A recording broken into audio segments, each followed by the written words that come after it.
Hi everyone, this is Amy from the Helms Academy, and today we're going to be doing a writing club recap from our May 19th, 2020 lesson on using stronger vocabulary. So whether you missed the lesson or you just want to review what we covered, let's go ahead and get started. So we're starting off big today with a vocabulary quiz. So our first definition says it's a verb, and it means to carefully examine the parts of something in order to understand it better. Which word fits this definition best? Analyze, derive, or function? If you said A, analyze, you are correct. Let's take a look at the next one. Let's take a look at our second question here. It says the definition is a noun, and it's the way something is spread over an area. Is it A, indicate, B, distribution, or C, estimate? If you said B, distribution, you are correct. Okay, just one more question for our short vocabulary quiz today. This one says it's a noun, and it means a guiding rule or belief. Is that A, principle, B, theory, or C, evidence? If you said A, principle, you are correct. Great job, you guys. So that's a quiz on what you know from vocabulary, but we want to also mention that there's lots of ways to grow your vocabulary, to expand what you know. One of the best ways is to read. You could read a novel, you could read children's books, you could read the newspaper. All of those are going to offer you some new vocabulary options that you maybe hadn't used before, or words that you haven't seen in a long time that may come back into your usable memory. The other thing you could do is use an app called the Word of the Day app. This app will allow you to each day get a notification that there's a new word to learn. And that word will be something that you can see for its part of speech, hear its pronunciation, see it in context in different sentences, and then you can try to use that word throughout your day and commit it to memory so your vocabulary will grow. Now, the next part of this is about not just growing your vocabulary, but using the things that you do have in your brain and at your fingertips to be able to enhance your writing by changing some of our kind of common, more boring vocabulary into something a little bit more interesting and with some more depth to it. So take a look at this page. This is a great resource list to hold on to. This is a comparison between just putting the word very in front of something and using a more powerful word.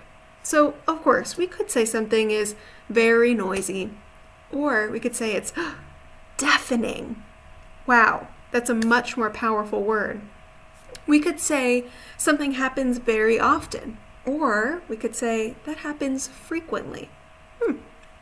We could say something is very perfect, but even better, we could say it's flawless. So all of these are a parallel. You'll see the red X and the green check, and they're parallels to show you, try to avoid the words with the red X, just putting very in front of your adjective. And try something new. Try replacing that phrase with a word that's more powerful and more meaningful. That's one way to immediately take your writing from here to here. The next exercise we did was looking at individual words and thinking of other ways that we could say that word. Now, I'd encourage you to do this exercise too. Maybe stop the video here and write down on a piece of paper the word pretty, and see how many other synonyms or words with similar meanings that you can come up with. Here, you'll see some of the examples that we came up with. Beautiful, attractive, gorgeous, breathtaking, stunning, cute, charming, adorable. All of these are other ways to say pretty. So if you find that you're saying the word pretty a lot, or you just find that it's not quite capturing the meaning, take a minute to think about what other words you know that are synonyms for the word you're trying to replace. Now, we did the same thing for bad, and again, I invite you to take out a piece of paper and write bad at the top and think of how many synonyms you know for the word bad. Now, we said that bad could have so many different meanings, so we came up with a long list. We said it could mean terrible, awful, horrible, wretched, illegal, sore, dreadful, cheap, dangerous, crummy, lousy, or poor. all of these could be synonyms of bad. The last word that we worked with was tired. And again, I invite you to write it down and see what words you can come up with that mean tired. I imagine you would have something else to add to this list. The list that we came up with was exhausted, sleepy, worn out, beat, drain, annoyed, and overworked. Now let's take a look at how this looks in context. So if we were doing some editing on our own writing, we might say, she said, have a good day. And that's a fine sentence, right? Everything is grammatically correct. We have all the right punctuation and capitalization, but it's just a little bit boring. And so I wonder if there's a way that we could change some of the words in our sentences to make them more interesting using the skills we just talked about, right? Thinking about other ways, other synonyms we could use to enhance the vocabulary. So we said instead of she said, we could replace that with suggested, exclaimed, wished them, whispered, yelled, stated, mentioned, and we can go into the way that she said something, right? Maybe she said it quietly, that's whispered. Maybe she said it loudly, that's yelled. So all of those things give us a little bit of a better picture about what's happening in this situation. Also, where we see have a good day, we said, oh, it's a very normal word. We hear it often, but maybe we could try something that we don't hear as often that will stand out a bit more.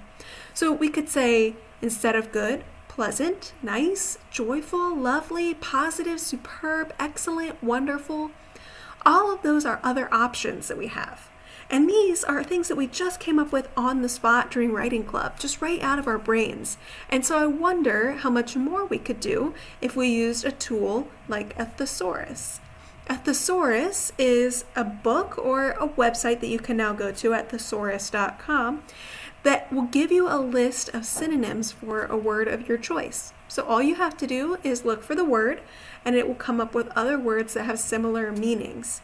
So if you feel like your vocabulary is limited and you're having trouble coming up with the right word, check out a thesaurus. That could really help you to be able to progress to some higher vocabulary and learn some new words in the process.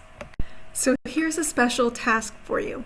I want you to write a paragraph about a trip that you would really like to take and what you'd like to do on that trip.